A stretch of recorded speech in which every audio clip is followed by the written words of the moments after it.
Professionals Congress was started, he was one among the first who had 75 members. So I think he deserves a applause of Dr. Narsimha Reddy, who, like a regular, ordinary professional member, attends every meeting that we have.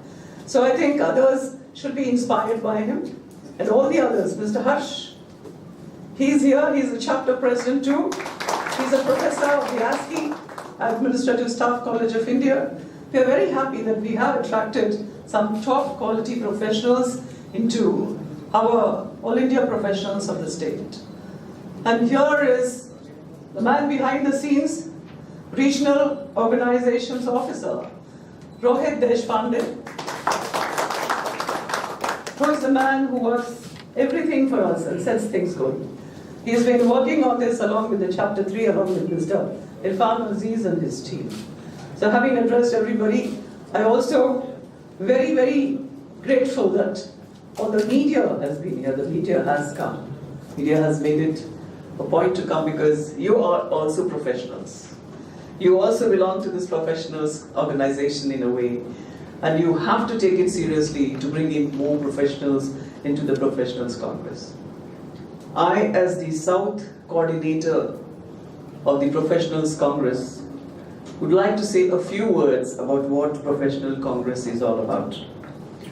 This is a new initiative, especially this is for the messages for the professionals who are seated here. And if they could join us, I think anything and everything is possible with this particular organization. This is a recent initiative of the All India Congress Party, which has been started by Shri Rahul Gandhi only less than a year ago. It was last August that this announcement was made. Mr. Tharoor and Mr. Gandhi sat across for a long time, maybe for a couple of years, working out the modalities as to what to do to bring professionals into Congress. We know very well that professionals are very, very busy people, and they may not have time for regular political activities. They may not be interested in coming onto the roads and sloganeering, holding flags and running about and getting arrested and sitting in the police station for the whole day. That is not the kind of scenario I think any professional would like. But thanks to Rahul Gandhi and Mr. Tharoor, they have created a wonderful platform especially for the professionals into the Congress. And this platform, or this forum, has been called the All India Professionals Congress, whereby the people, the professionals who are progressive thinkers, who have a political ideology, who may be pro-Congress, they who are wanting secularism, not divisibility. The Constitution lays down equality, fraternity and liberty. And those are the kind of the social justice is what this country needs. And this is where the professionals can make a difference. And as Rahul Gandhi has called them, they are the value addition to the existing political scenario. So you, professionals, with your intellectual capacities, with your exposure to not only to India, but other countries, because they're all highly qualified professionals, you know what is what. There are so many things a party head or a party can think of. There are so many things that only the ground level people, like professionals, like IT professionals, can think of their problems. Medical professionals, Manifesto points for their election the other day, and out of the numbers that they gave, almost 5 of their recommendations were accepted, and they came into the manifesto of recently the election that took place in Karnataka.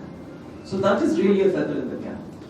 So these people are really getting activated, maybe a little slow at times, but they are really getting activated and finding themselves useful to the society at large.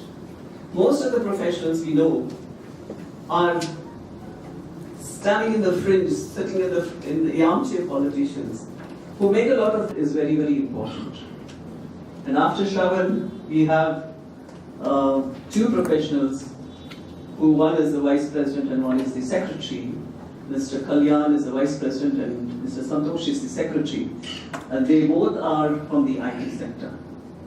So this is a kind of no high command kind of activity here. It's not that the high command, which is Mr. Tharoor or Mr. will get together, whichever venue they choose to. They can brainstorm among themselves. They can call experts like this. They can have seminars. They can have rallies on a Saturday or a Sunday, because only weekends is what the professionals can afford. Whatever they think, sky is the limit. But they have to contribute towards, the progress of the society.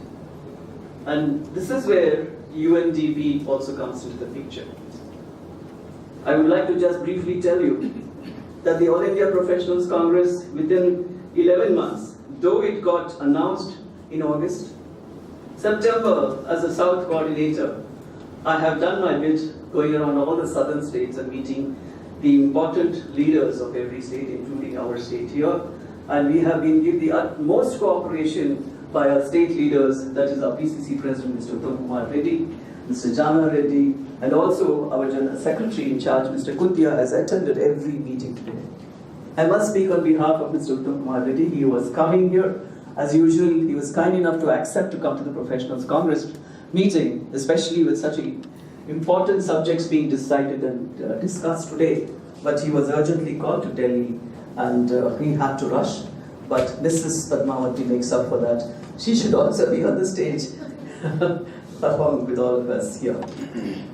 So, I have, as I said, gone around all the states, tried to talk about what Professionals Congress is. These were introductory meetings. Even for the introductory meetings, we've had large number of people once the announcement came from Delhi. And with the structure is so that we have a chairman, which is Mr. Tharoor, and under the chairman comes 4 regional coordinators.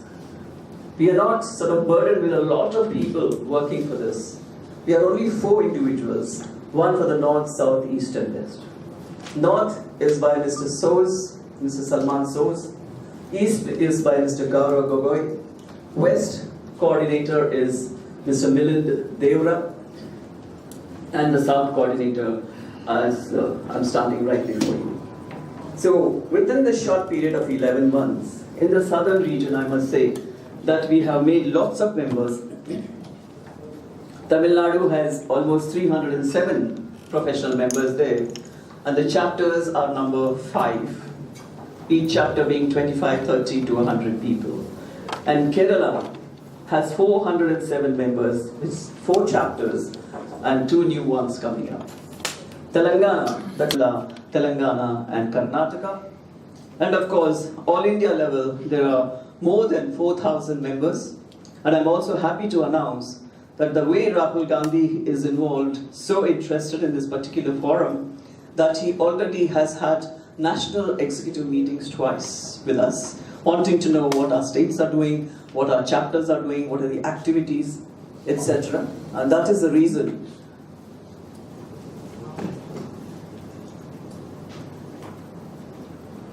we have been invited to a state leaders conference on the 14th of this next month, which involves only the coordinators and the state executive.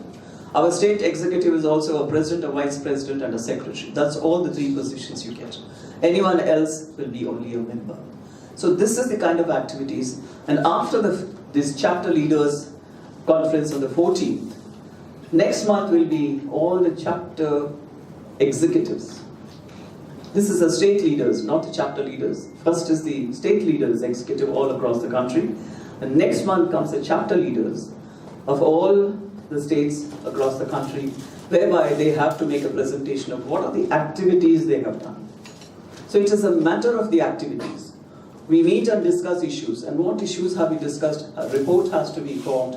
Every quarterly there is a reporting that comes to me from all across the states that I'm in charge of, and then we send it across to Mr.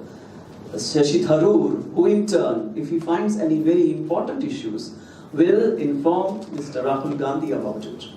And I was told the other day, I've just come back from Delhi, how Rahul Gandhi rings up the COO and talks about certain chapters which are doing something or which are not doing something. That is the kind of involvement Rahul Gandhi has. I hope our chapter, the presidents and chapter members take note of this.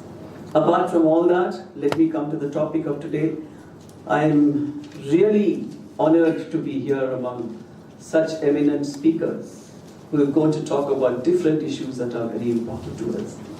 And I compliment and congratulate Mr. Irfan and his team for having done this wonderful job of having to bring along so many speakers who represent what the UNDP Sustainable Development Goals is all about. This is the need of the hour. There have been 17 topics chosen by the UNDP when they discussed in 2012, and then it came into effect only in 2016. Out of the 17, I think India has had some 7 or so they have activated, and they have reported about it. And I totally agree, because even before the UNDP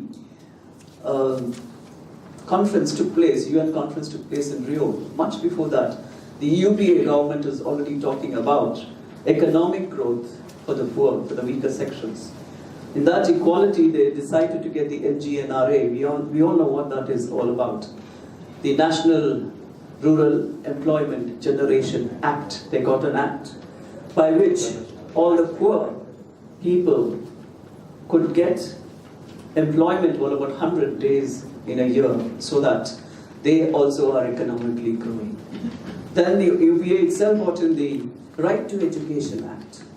So the Right to Education Act, which is also one of the main goals here, also talks about education to the underprivileged and the weaker sections. And of course, they talk about gender equality, that is very necessary in our country. And of course, also, poverty comes first, poverty alleviation, and then zero hunger. Zero hunger is very necessary, which is again where the UPA government has thought about, brought in the Food Security Act. So these are the kind of things that are happening through the UNDP. This is Agenda 2030. It started in 16, effective, the state came into effect in 2016, and they have given themselves up to 2030 to realize all the goals that they have set together. I'm a little disappointed to say, as expected, India is not done as well as it should have. It stands among the 170 countries, it stands somewhere at 112 in many kind of topics. So India has to grow. I feel that politics and politicians, not just the ruling, but the ones in the opposition also have to play a great part in this. One cannot do everything together. It has to be a collective responsibility of not only the government, but all the parties, and of course, the citizens also have to take part in it. So this is a collective agenda. I hope that we reach the goals that we have set out for to make it a better country. We have to leave a wonderful country, a country that the coming generations will be proud of. At the present situation, the divisive nature of this particular regime is not going down very well. And having said all this, I'm really looking forward to each and every speaker, because today, at the end of the day, we will be much more knowledgeable, much more informative, well informed about what is needed. Just talking politics is not sufficient. Bringing popular gimmicks for vote catching is not sufficient. We must make sure that every Indian has what was set out in our wonderful constitution of equality, liberty, and social justice. Thank you very much.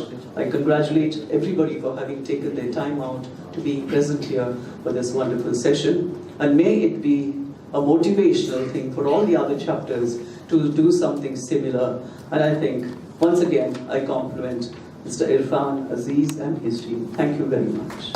Jai Hind.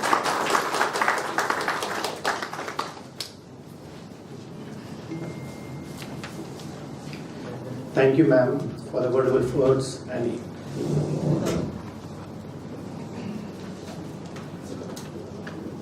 next speaker, I'll call upon keynote address by Marri Sashidhar Reddy garu. Please welcome.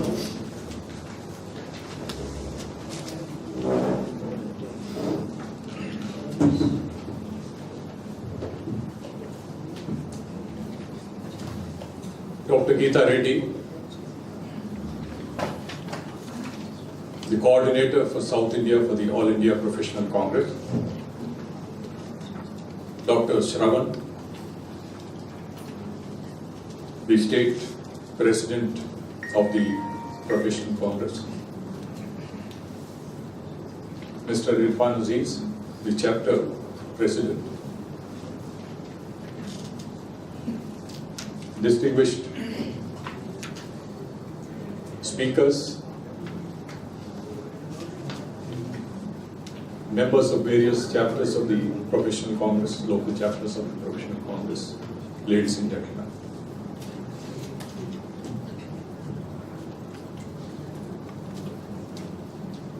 I would like to congratulate Dr. Geeta Reddy for this wonderful initiative, because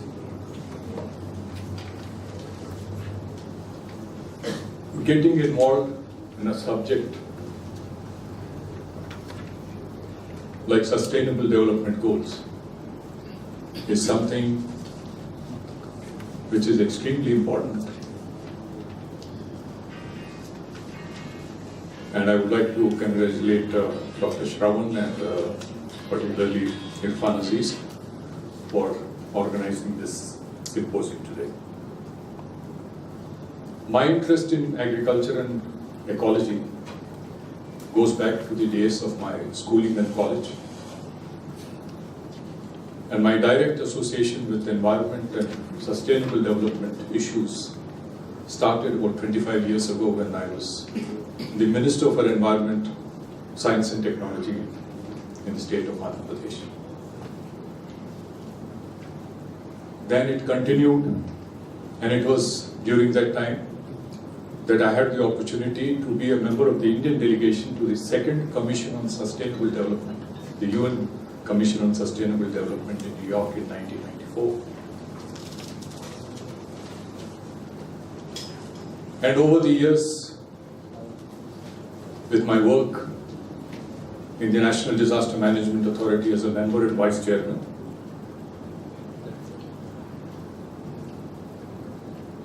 everything is centered around sustainable development. As a member of the NDMA, I had the opportunity to deliver the keynote address at the World Bank's Sustainable Development Network Week in 2008. Talking about my first experience as a member of the Indian delegation going back to 1994, I recall the address of the Deputy Prime Minister of Canada, Mrs. Sheila Cox, who was from the Liberal Party that was in power in Canada. She was also the Environment Minister. In her address, she said that her party, the Liberal Party, won a landslide victory in the 1993 elections in Canada.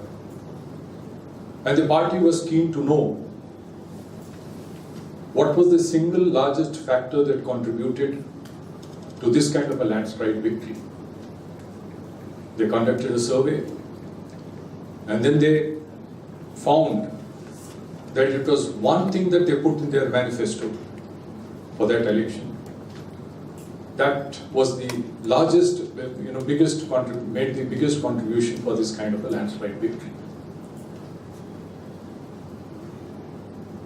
They put in their manifesto, they included in their manifesto their wish that their government, when it comes to power, will not only subject individual projects to environment impact assessment, but the entire policy of the government will be subject to environment impact assessment. And this one point that was included in the manifesto the Liberal Party could win a landslide victory. This was 25 years ago. We are in the 21st century. One of the fastest developing countries. We are going to be an economic superpower. But if we put a similar thing in our manifesto, in the party manifesto,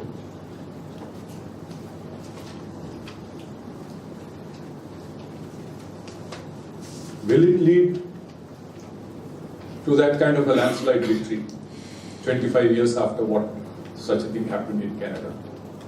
I'm sure it will not. But that doesn't mean that we should stop thinking about what is good for the people. And this is something which the Sustainable Development Goals are something which have been evolved over the decades. Hard work by people all over the world. All the countries are signatories to the various agreements. I think I would like to take you back a quick glance at how this whole thing evolved over the last 40-50 years. I think the UN Conference on Environment in 1972 sort of triggered off this change of mindset to start make people think seriously on environmental issues. In 1983, we had the UN Commission on Environment and Development, which came out with a report in 1987. The much talked about Intergovernmental Panel on Climate Change. Everybody refers to what the report of the IPCC says on climate change, temperature rise, and what needs to be done, leading up to the Paris Agreement in 2015. That started in 1988. In 1992, we had the Rio Earth Summit. In 72, it was Mrs. Indira Gandhi, who was as Prime Minister. She was a person who was deeply concerned about degradation of environment. Much before the Air Act and the Water Act were enacted, she had given directions to the government of India not to allow any construction within 500 meters from the coastline.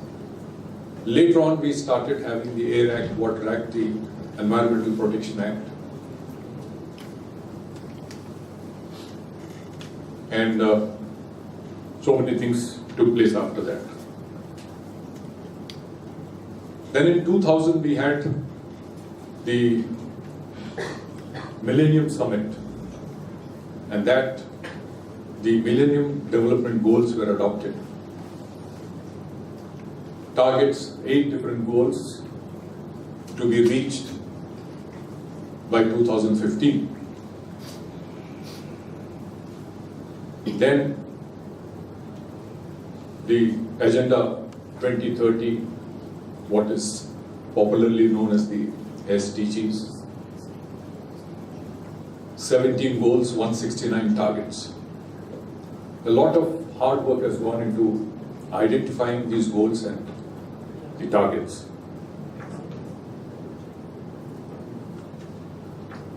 I'm glad that the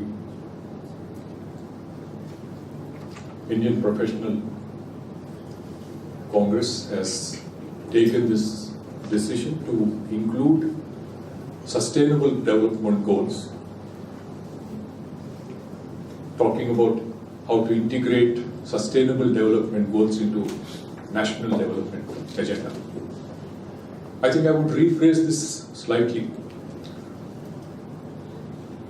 There was a different parlance during my years that I worked with the NDMA. We always talked about mainstreaming disaster management into developmental planning. And I think what we should be rephrasing it a little bit and saying mainstreaming sustainable development goals into the development agenda of the country. Now we are aware that what the Agenda 2030 is how it outlines an ambitious vision for every part of the country. A lot of work has to be done nationally, at the state level and also at the local level.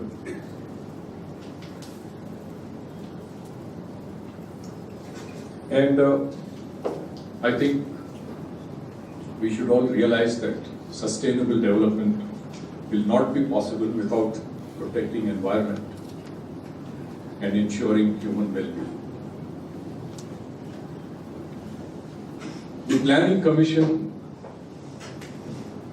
now the Niti Aayog, is responsible for monitoring the implementation of the SDGs in India.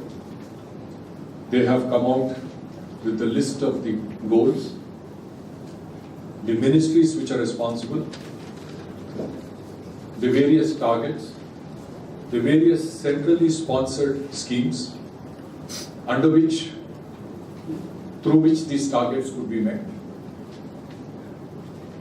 And they're supposed to also identify the various departments in the state governments across the country who are responsible for this. Well, I don't know how seriously Niti Aayog is really able to do it, how effective the monitoring is. Going back to the Millennium Development Goals, what was the target in the first 15 years of this millennium? And what was really achieved on ground is something a lot of people will have doubts in their mind. Because the manner in which government records or reports are presented. I'll just give you an example. When I was in my constituency in Sanatnagar, there was a problem with the underground stormwater drain. And the executive engineer who was following me told me that 95% of the work is completed. So, when 95% of the work is completed, we generally expect that it should result in substantial improvement. But if this 95%, when there is a stormwater drain, you need to start from the lowest level at the end and go up. What they have done is they started desilting it from the top and left the last stretch of 5% as it is. It doesn't make any difference, no impact, and yet we can take the credit for completing 95% of the work. Now this is how reviews are made in the government. There are many reasons for this. They're only interested in putting it on paper, and then they're also given awards on the basis of what is put on paper but not what is achieved on ground. And that is the tendency that we have in our country in general. I would like to cite an example of how a country like Canada looks at sustainable development. Much before the Sustainable Development Goals were formulated in 2015, Canada had an act, a Federal Sustainable Development Strategy Act, going back to 2008. It was later amended in 2013, and the purpose was to develop and implement a federal sustainable development strategy that will make environmental decision making more transparent and accountable to the Parliament. The reason why they made it an act is because they wanted to bring in a factor of answerability. And the stress was on environmental decision making being made in a very transparent manner. They also said that they should, while implementing this act, they would make amendments to other acts, consequential amendments to other acts. As things progressed, they started working out a federal strategy every 3 years.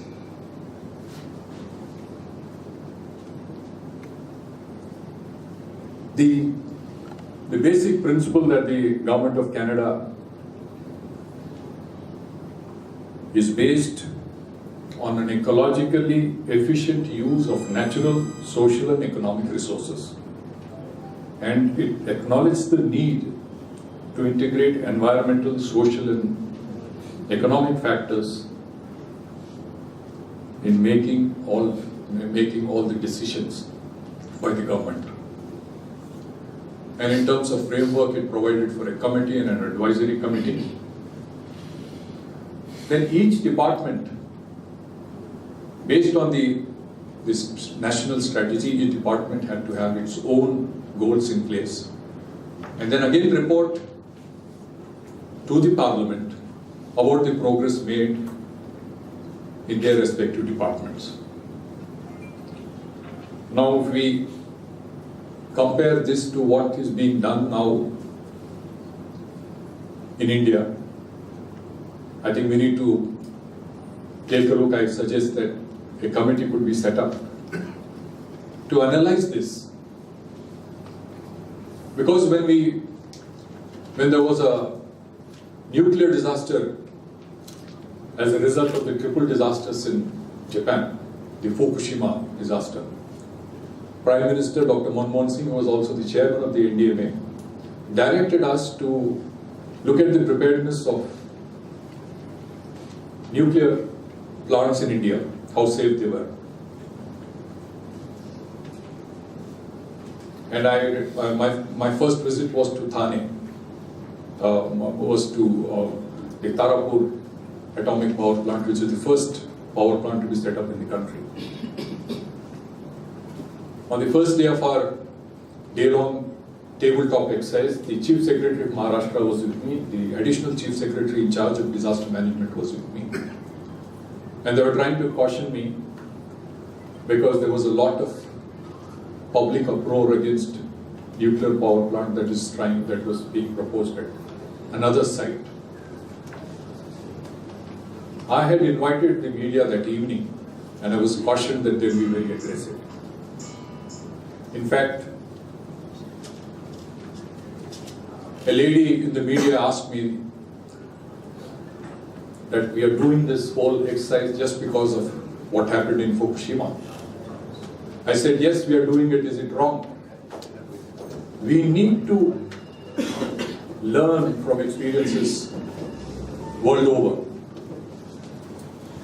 I think we have to strictly analyze what is happening in other countries, and this group could look at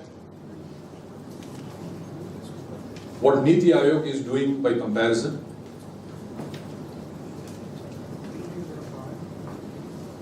I was told there was a report by a very well-known international consultant group which said in India everything happens Ram Bharose.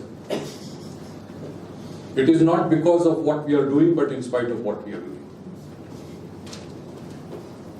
And I am afraid that when it comes to the implementation of the Sustainable Development Goals, the various targets, enough, because it is not got into our system. We have not understood neither the political leadership nor the administrative leadership in this country. Leave the people aside. Because if you look at the profile of the people in this country, I mentioned about what happened in Canada in 1993. One statement made in the agenda in the political manifesto led to a landslide victory. We are far from it. So we should not wait for people to respond. We should act in a manner that is in the best interest of the country and the people. And I think the professional congress at the national level could set up a small committee to look at international best practices and what we are doing and how things can be done in a better manner. Now, once again, sustainable economic development will not be possible without protecting environment and ensuring basic human rights. Are we doing this? Now, there are many experts who will be talking later on various goals and various targets that have been identified by the UN. But underlying various goals and various targets, we cannot ignore the fact that unless we protect our environment and also take care of human well-being, nothing much can be achieved. In this context, I would like to mention Dr. Narsimha Reddy, who is also going to be speaking later today, sent me a gazette notification issued by the Ministry of Environment, Forest and Climate Change, issued only 2 days back. This is pertaining to the proposed Pharma City, Hyderabad Pharma City. I've been a Minister of Environment and also a very keenly following environmental issues locally and internationally. In the name of development,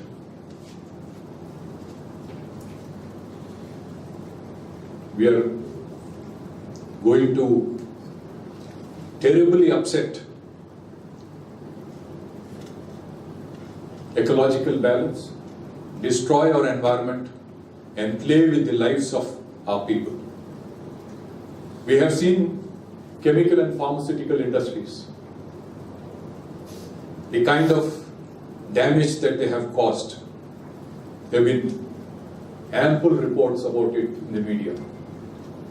I recall those days when I was a minister, I was talking at a national seminar, and it was of chemical industries, and people were very happy that India is slowly becoming the pharma capital of the world. And Hyderabad wants this dubious distinction by acquiring 19,333 acres of land so close to Hyderabad. Convert this into a business with real estate benefits, and people who are in the seat of power are responsible for this, without very unmindful of what harm it can cause. And the notification issued 2 days back says this is an amendment, a draft amendment, to exempt common effluent treatment plants from environment clearance. Environment clearance will not be required for setting up common effluent plants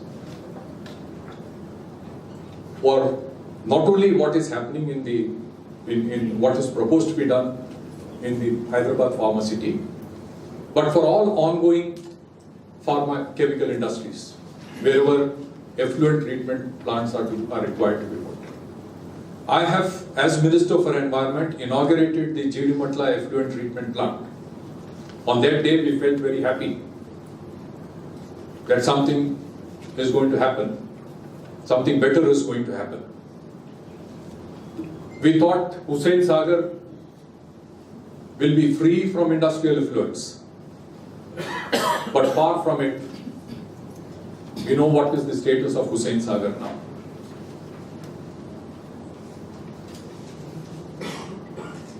I don't think that this is, of course, this is just a draft amendment, and people, they have invited comments from people.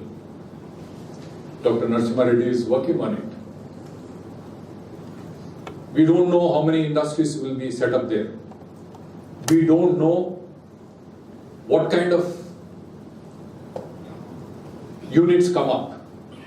Manufacturing, a single factory may manufacture different products requiring different raw materials and discharging different effluents. There cannot be one formula for treating all these. And without an environment clearance, without exempting them from environment clearance, can we expect in this country that everything will be good? And if this is India's commitment to implement sustainable development goals, I think it is a very shameful move by the Ministry of Environment, and I think this needs to be condemned. And people like you, who can think, understand, have a responsibility in understanding these issues and think of what is best in the interest of the people.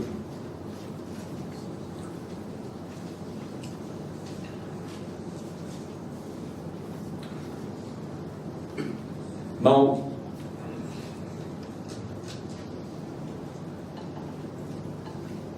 this was just one example. We have the much talked about Kaleshwaram project.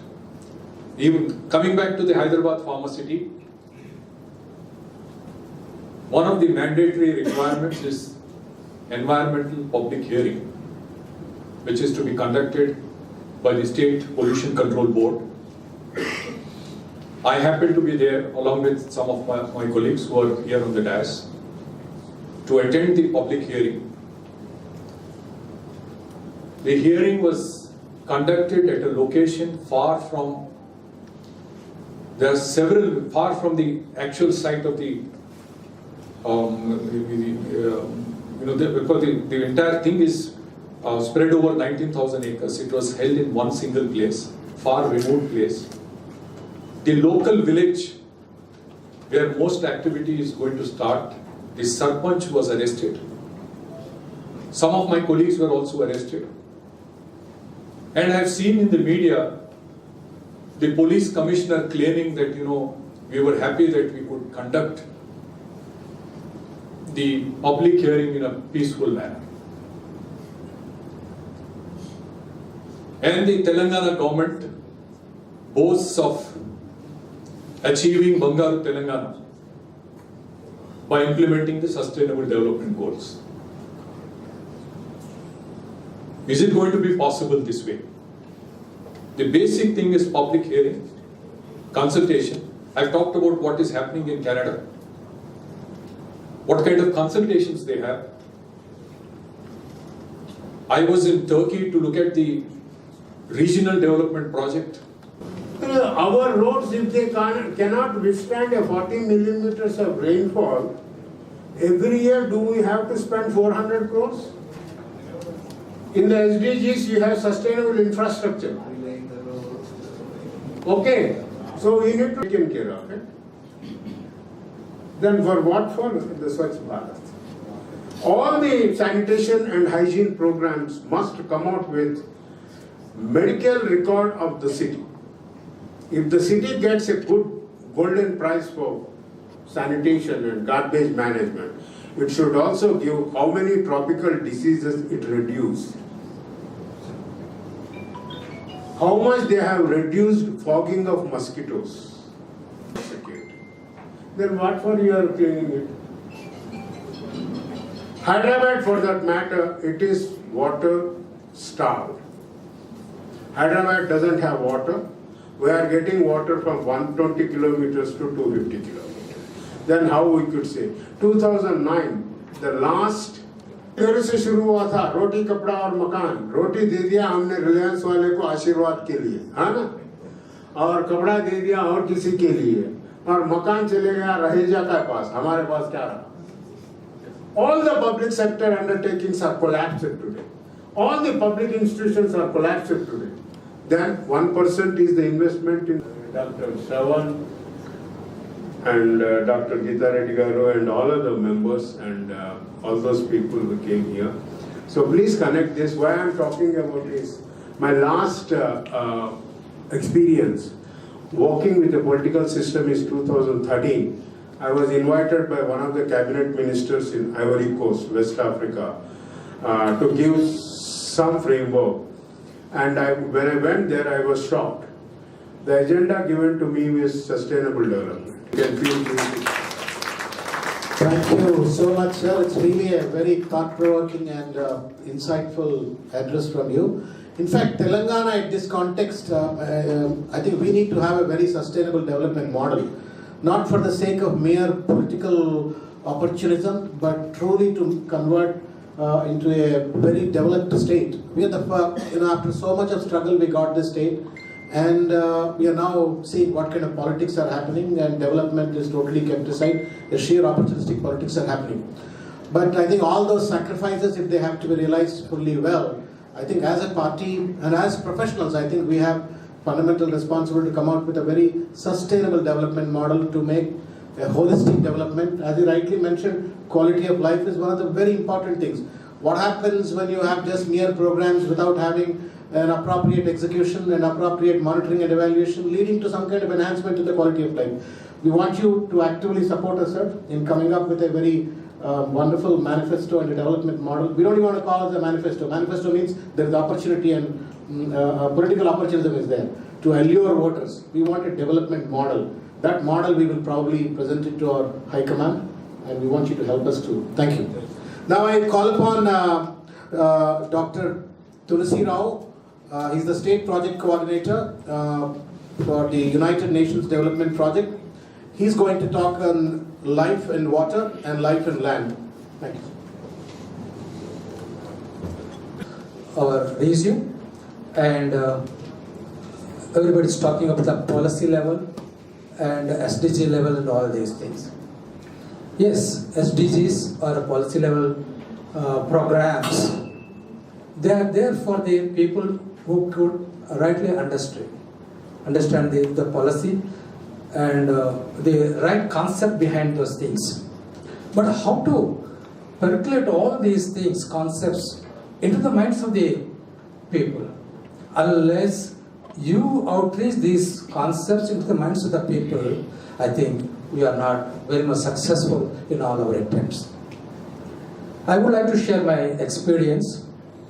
I was in the forest service, forest and wildlife service, mostly wildlife service, what you see in National Geographic Discovery Channel. Similar kind of work I've been doing for the last 45 years. I was working with not only with the human beings, even with the animals. I was studying the behavior of the animals, understanding their own problems very closely.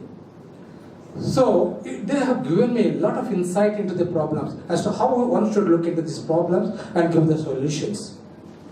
I was also working in the India's largest tiger project in Nalamalais, that is Nagarjuna Tiger Reserve, before the bifurcation of the states. In all the 3 regions I was working.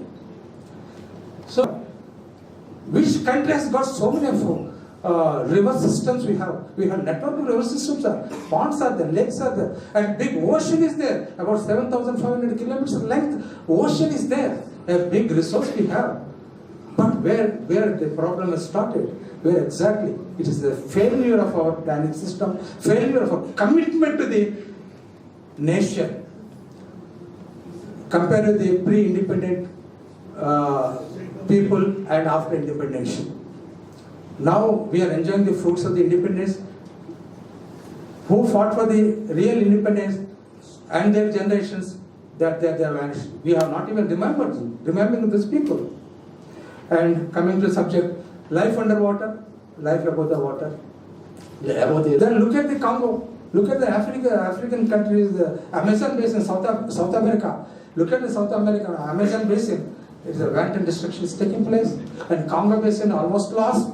And in Indonesia, the most of the islands they are fast losing. It is the land 3/4 as the ocean. But all these oceans are now being polluted with the plastic, polluted with the nutrients from the farmlands, a lot of fertilizers going there.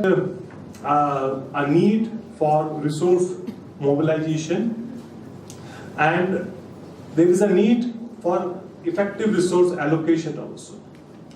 Now, if you look at the goal 8 in SDG, which talks about promote sustained, inclusive and sustainable economic growth and productive employment and decent work for all. And if you look at some of those objectives which have been fixed, I will not talk about all, I will just one or two. Say, encourage the formalization and growth of micro, small and medium-sized enterprises, including through access to financial services. So the goal is that more of the informal, ad hoc kind of employment and industry should move towards formalization. And this is something which is extremely important, that when we are looking at jobs, we are not merely looking at number of jobs, we are looking at decent jobs. Gross enrollment ratio in higher education is only 23%, among the lowest in the world.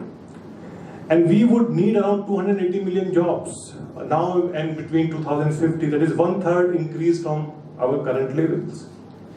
And you will find that if you look in terms of percentage, the highest percent of people who are unemployed, they have graduate degrees. In that particular cohort, almost 40 to 50% people, including in Telangana, they do not have decent jobs. So this is an issue which is extremely important. And if they are their political party candidates and their supporters, they will go there and they will explain the manifesto and tell that if their party is voted to power, this is what they intend to do.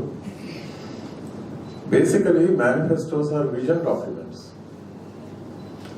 It is a beautiful vision, you know, just like Plato's ideal state, and then Aristotle's vision, or Rousseau's general will. We have a beautiful vision. It needs to be communicated effectively, and definitely, as already pointed out by Sashidhar Reddy in the morning, why Canada? In Canada, a particular party, Liberal Party, won because there was an item mentioning that all the actions of the government will be subjected to an environmental impact assessment. I mean, that single sentence, it made all the difference.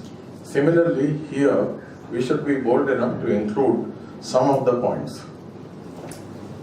My friend, my close friend, Mr. Harsha, who is a product of MIT Pune and one of the country's best product, an outstanding student. You know what he did? In the last Gram Panchayat election, he went to the village just like that. They saw the conditions and he drafted a manifesto. He called all the youngsters. It was a constituency reserved for a particular community, no problem. But he called everybody and said, how long should this continue? So let us come out with a manifesto. In 2 days' time, they prepared a manifesto, identified a youngster, they filed the nominations and they won. And Harsha was not known in the village. He was studying in Hyderabad, he just went there, and what a wonderful success story. The same thing, ikkada Telangana lo kuda, as rightly pointed out by Shravan in the earlier observation, that it is after a long struggle that the state has come into being. But then, at the background of the struggles, there were all environmental issues. Please recall the wonderful Jalasadhana movements of Nalgonda, Mahbubnagar, and the struggles for utilization of Godavari waters led by Sashidhar Reddy. You know, basically there were people's struggles for water.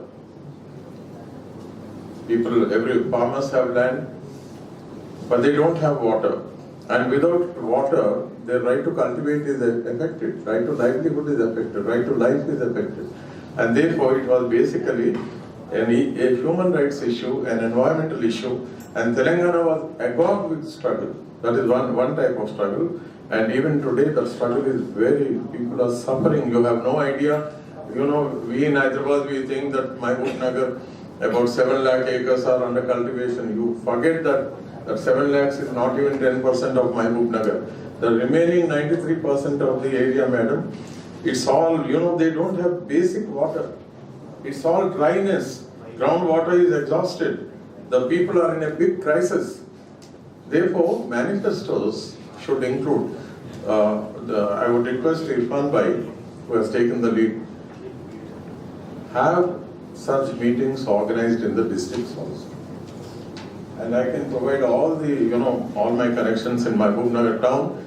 In any institution here, I wanted to contribute myself as a personal, in the interest of the community, in the interest of the country, and in the interest of the globe, the earth, Mother Earth. So, the main theme of the Sustainable Development Goal is leaving no one behind. Please understand, whoever the speaker is speaking on the stage, and whoever listening, this conversation and all, the main theme of the Sustainable Development Goal is leaving no one behind. So that inclusiveness will come. So let us come to the point which I am going to talk about, the green buildings. Especially, green buildings are not green in color. So they are sustainable buildings with the resilient communities, because the building is built for a humanity to be living, So next slide, please. So let us go in deep. The goal number 11 will talk about the sustainable cities and communities. Actually, a word missing there is called resilient communities. Resiliency in the sense when there is a natural destruction or disruption happening because of the natural calamities, we must be in a position, because you cannot stop the natural calamity to happen. So you must be in a position to stand erect back from the disasters. So that is what the resilience community, the resilience cities means. So next slide. Now, the future, see, the way the global warming is happening, the way the gases are, the green gas housing effect is happening, the temperature, if founder of VNC Foundation, and she is an awardee of Lady Legend on gender equality. I think she's going to talk on gender equality, but she's also a recipient of Lady Legend Award. I'm concerned about this problem and I wanted to make it better. And having seen what I have seen and given a chance, I feel it as my responsibility to say something. If not me, who? If not now, when? Ladies and gentlemen, let me tell you, gender equality is not a woman's issue. It's a human's issue and it affects us all. For me, equality means a wife equal to her husband, a sister to her brother. I am one of those luckiest persons. My life is a sheer privilege because my parents didn't love me less because I'm born a daughter. My school didn't limit me because I'm a girl. My college didn't suppress me because I'm a girl. My mentors didn't assume that I would go less far because I might give birth to a child one day. Gender equality is more than a goal in itself. It is a precondition to end poverty, to build peaceful societies and achieve sustainable development. Yet, women are still subjected to discrimination and violence. Women should be given a chance to have their say, to decide freely on matters relating to their sexuality, to participate fully in the economy. We need policies and services that ensure a level playing field for women, because you can't win with just half the team. Gender discrimination is an unacceptable global issue. Slide change, please. Next. Go directly to the manifesto page. In a few days from now, the country will go to the polls to pick a government to represent their needs, and women's rights need to be prioritized. Any political rally must begin with the policies taking oath to address women issues. Your party has always celebrated womanhood. You are the first party to have a woman Prime Minister and a woman President. I strongly hope it will consider my input. on par with Sustainable Development Goals. So the very first thing is political participation in highest decision-making body. Increasing the political participation of women in highest legislative bodies like Parliament and state legislature is still pending for last 2 decades. To this effect, women reservation bill need to be passed in the Parliament, amending laws and improving implementation. Though there are legislations protecting women in India, effective implementation is still a big concern. There should be increased efficiency with respect to cases involving women and girls. Nirbhaya fund allocation. Each party should give a concrete list of how they are going to utilize the 1,000 crore fund to help their cause. 1 day compulsory paid holiday. All the female employees who work for the government as well as a private organization, they need to get a preferable holiday during their menstrual cycle. Equal pay for equal work. Gender pay gap is a serious issue in India, particularly in unorganized sector. To reduce and completely eliminate the menace, it is important to set up a body to register complaints regarding less pay to women. Modernization of self-help groups. Finances to women through the SDG model has to be increased, and the nature of work that are allowed through these could be widened. Special incubators for women entrepreneurs. There is an increase in the participation of women in IT and other technical jobs. Many are showing interest in having their own startups. Since traditionally starting a business with technologies has been a male-dominated aspect, the time has come to give them special facilities of their own. Increase in the number of industrial training institutes. Participation of women has increased in industries. There is a demand for women in major industries. To meet the demand, new facilities have to be provided in their training.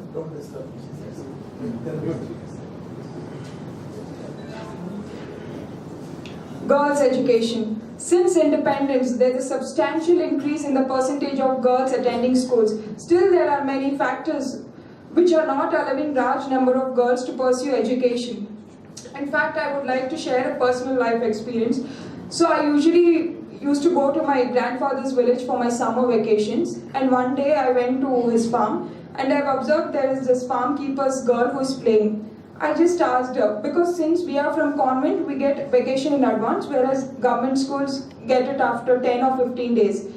So I reached the village before then and I tried asking her, like, I think you're supposed to be in school, right? Why are you playing here? She said, I don't go to school. Then her mother was working around. I called her. Why is she not going to school? She said, no, we had a financial stress, so we were able to afford only one child's education, and they have preferred a boy over a girl. That is when I instantly decided that I'm going to sponsor that girl's education. And then, are you curious what is she doing now? She's a teacher now, and she's a breadwinner of her family. And health and other services to girl child.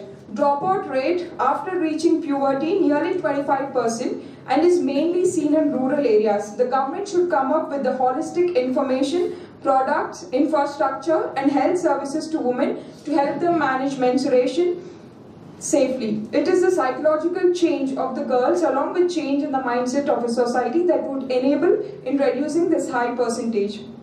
Prenatal health care. Though maternal mortality rate has come down in the last decade considerably, but still the prenatal health care is mostly in the private domain. So government should come up with new facilities and infrastructure for better care during pregnancies. Eliminate female food site. But unfortunately, we are in a state where there is no gender justice. No woman minister is there in the cabinet, unfortunately. Thank you so much. If I am allowed to I would like to compliment Shreya especially. We belong to the same family because we women. So you've done a great job. You're so young, and I think you should go far with your kind of mention. With the energy that you carry, I'm sure you must address more such, debates and workshops where you make the importance of gender equality to the parents. It starts with the parents. Yes? You'd like to say something? Come on, you're a student leader, Manchapama. Need, I'd like to listen to you. Bala Lakshmi. Bala Lakshmi, Usman University, PhD scholar and a great activist and a good orator too. అందరికీ నమస్కారం. నేను తెలుగులోనే మాట్లాడతాను. నిజంగా ఇందాక శ్రావ్యారెడ్డి గారు మాట్లాడుతుంటే నా కళ్ళలో నీళ్ళు తిరిగాయి. మేము ఐదుగురం ఆడపిల్లలం, నేను ఇంటికి పెద్దదాన్ని. మా అమ్మ ఎప్పుడు కూడా నన్ను ఆడపిల్లలాగా చూడలేదు. కాబట్టి నేను ఈరోజు మీ ముందున్నాను. కాబట్టి నేను తెలంగాణ ఉద్యమంలో పాల్గొనగలిగాను. ఇందాక తను మాట్లాడుతూ ఒక మాట అన్నారు, ఈక్వల్ ఇంపార్టెన్స్ ఇవ్వాలి హస్బెండ్తో. ఎస్, మా హస్బెండ్ నాకు అలా ఈక్వల్ ఇంపార్టెన్స్ ఇచ్చాడు కాబట్టి మళ్ళీ నేను మీ ముందు ఉండగలిగాను ఈరోజు. నేను నాకు ఒక పాప ఉంది, పుడితే ఒక పాపే పుట్టాలని కోరుకున్నాను. పాపే పుట్టింది. ఆ పాపని ఒక తండ్రిగా తను చూసుకుంటున్నాడు కాబట్టి ఒక బిడ్డకి తల్లినైనా కూడా మళ్ళీ ఈ మీటింగ్ నేను అటెండ్ కాగలిగాను. ఇది ఒకటే కాదు, చాలా మీటింగ్స్కి నేను అటెండ్ అవుతూ ఉన్నాను. నిజంగా నేను జెండర్ ఈక్వాలిటీ కోసమే పనిచేస్తూ ఉన్నాను, సోషల్ జస్టిస్ కోసమే పనిచేస్తూ ఉన్నాను. నిజంగా నేను తెలంగాణ ఉద్యమంలో పాల్గొనడం ఎంత గర్వంగా ఫీల్ అవుతున్నానో, ఇవాళ అదే తెలంగాణ ఇచ్చిన కాంగ్రెస్ పార్టీలో కూడా నేను ఇటువంటి ఆడపిల్లని పుట్టక ముందే చంపుతున్నారు, పుట్టిన తర్వాత ప్రతి క్షణం అడుగడుగునా చంపుతూనే ఉన్నారు. అది నిజంగా మనం అంతరిక్షం వరకు వెళ్తున్నామని గొప్పగా చెప్పుకుంటున్నాం, కానీ 1% డెవలప్మెంట్ని చూపించి 1% విమెన్ని చూపించి 99% విమెన్ అనుభవిస్తున్నటువంటి బాధని మనం ఇలా కనుమరుగు చేస్తూ ఉన్నాం అనేటువంటి విషయాన్ని ఈ సందర్భంగా నేను గుర్తు చేస్తూ, ఇంకా ఈ మధ్య కాలంలో చిన్నపిల్లల మీద జరుగుతున్నటువంటి అత్యాచారాలు చూస్తూ ఉంటే మాత్రం కళ్ళెంబటి నీళ్లు కాదండి, రక్తం కారుతూ ఉన్నది. దయచేసి చేతులెత్తి తల్లిదండ్రులని, అన్నదమ్ముల్ని అందరినీ కూడా మేము వేడుకుంటా ఉన్నాము. మీ జనరేషన్స్కి దయచేసి మీరు డైరెక్షన్స్ ఇవ్వండి. ఒక ఆడపిల్లని గౌరవించడం ఎలాగో, ఒక ఆడపిల్లని భద్రతగా కాపాడుకోవడం ఎలాగో మనం దయచేసి సొసైటీకి చెప్పాల్సినటువంటి బాధ్యత ఉంది. ఒక పొలిటికల్ పార్టీ అనేటువంటి విషయాన్ని మేము మర్చిపోతా ఉన్నాం. కాంగ్రెస్ పార్టీని పార్టీ తలుచుకుంటే ఖచ్చితంగా విమెన్లో జెండర్ ఈక్వాలిటీని తీసుకురావడంతో పాటు విమెన్కి భద్రతను కూడా కల్పించే విషయంగా కూడా ఒక టెక్నికల్గా పనిచేయాల్సినటువంటి అవసరం ఉందని చెప్పి మేము భావిస్తూ, నాకు ఈ అవకాశం ఇచ్చినటువంటి పెద్దలందరికీ నేను కృతజ్ఞతలు తెలియజేస్తా ఉన్నాను. నేను Osmania university. Thank you. At the upfront, I wanted to thank all the galaxy of the speakers who have spoken and shared their ideas on the Sustainable Development Goals. Humbly thank on behalf of the All India Professional Congress. I just want to share one or two things and then we'll close it off, wrap it off. One, I think as someone pointed out, that Manifesto has become a very important electoral tool. I think it has begun only in 2014. It has been campaigned so well. Modi and KCR both have sold that concept called Manifesto so well. Even earlier also parties have come out, but never there was not so much of importance. That's because they campaigned, or maybe because of the social media and a lot of media explosion, but people started now so closely monitoring and understanding what are you going to offer after you come to power. So that is the reason I think today conceiving a wonderful, effective manifesto becomes the fundamental responsibility of any political outfit, and Congress Party assumes that responsibility wholeheartedly. Second thing I wanted to suggest is, the moment you call manifesto, the manifesto term, somehow it looks to me like the job is to allure the voters. After that, nobody bothers whether that manifesto is implemented or not, or even if somebody bothers, there is no one to even answer you. That's what is happening in both Modi's regime and as well as in KCR's regime. 15 lakh का जो black money लाते बोले, अभी तक तो एक पैसा भी वापस नहीं आया. And KG to PG education implement करते बोल के हुकूमत में आया, इन्हें भी implement नहीं कर रहा है. Likewise double bedroom or 3 bedroom scheme, 3 acre land, like that, so many things. So people make so many promises but they don't really implement, and that manifesto has become a sheer tool of alluring the voters and maneuvering them to get the votes. But Congress. That is the differentiator for you. You have to be accountable when you put up a manifesto. And that is exactly what we need. Sanjay, hold on, let me complete then you can talk. Sanjay, hold on. There is no Q&A, by the way, that's why I'm doing like this. Sanjay, hold on. Hold your breath for 2 minutes. That is exactly the reason Congress will also have a manifesto committee officially constituted by the All India Congress Committee. Telangana Pradesh Congress Committee will also have it will be having, but AIPC also has been given. Yeah, we thank you for that, and we owe to Telangana people also, because the 4 years of the regime has been a very dictatorial and devastating and suffocating. We need to come up with a very democratic environment and a really sustainable development goal, so we need your help.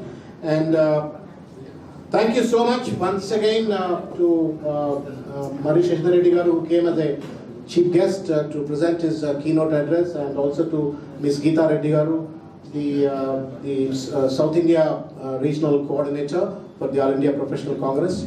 And I also thank all the speakers, more importantly, Dr. Narsimha Reddy Sayyid Ahmed Amiruddin, and Dr. B.V. Subba garu, Dr. Tulsi garu, and Professor Sharma, and Professor K. Purushottam Reddy, my teacher, and Mr. Raja Reddy garu, and Mandadi Shravya Reddy. All of you, thank you so much for participating. Now I request Irfan Aziz to continue the proceedings to distribute the mementos and present the vote of thanks. The next program will be giving the mementos to all the speakers and the chief guest. First, we'll give the memento to Marri Sashidhar Reddy garu. Madam Geeta Reddy will be giving the memento.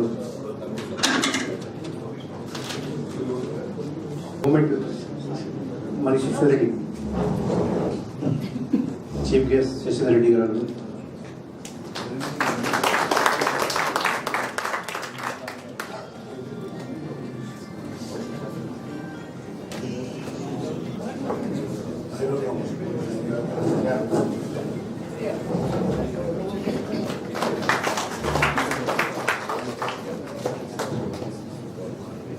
Narsimha Reddy garu from our team. Kalyan, please do the honor from your side.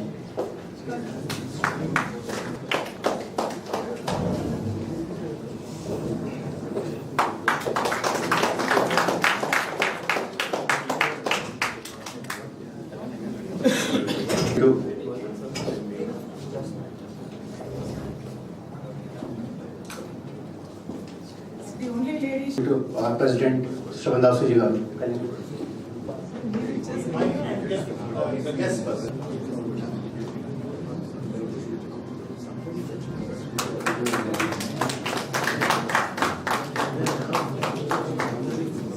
Sayyid Ahmed, our team, Kalyan and team, please.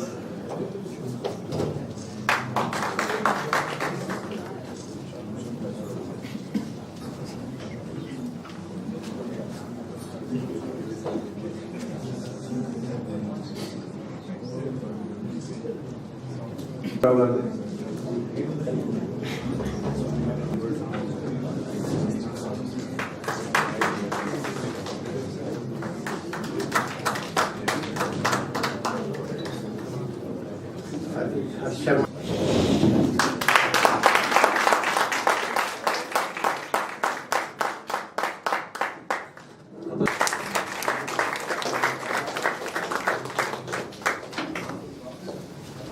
Next moment to Raja Reddy garu. So on behalf of the entire journalist community, we are felicitating our awesome event conducted by APIC Telangana, the Great Symposium on Sustainable Development Goals. Thank you so much. This will be continuous process. We won't be doing the starting point. Yeah. Next, the programs will be in continuous process every month of 45 days, and we'll be taking the next steps. Thank you so much for attending this lovely event. Thank you.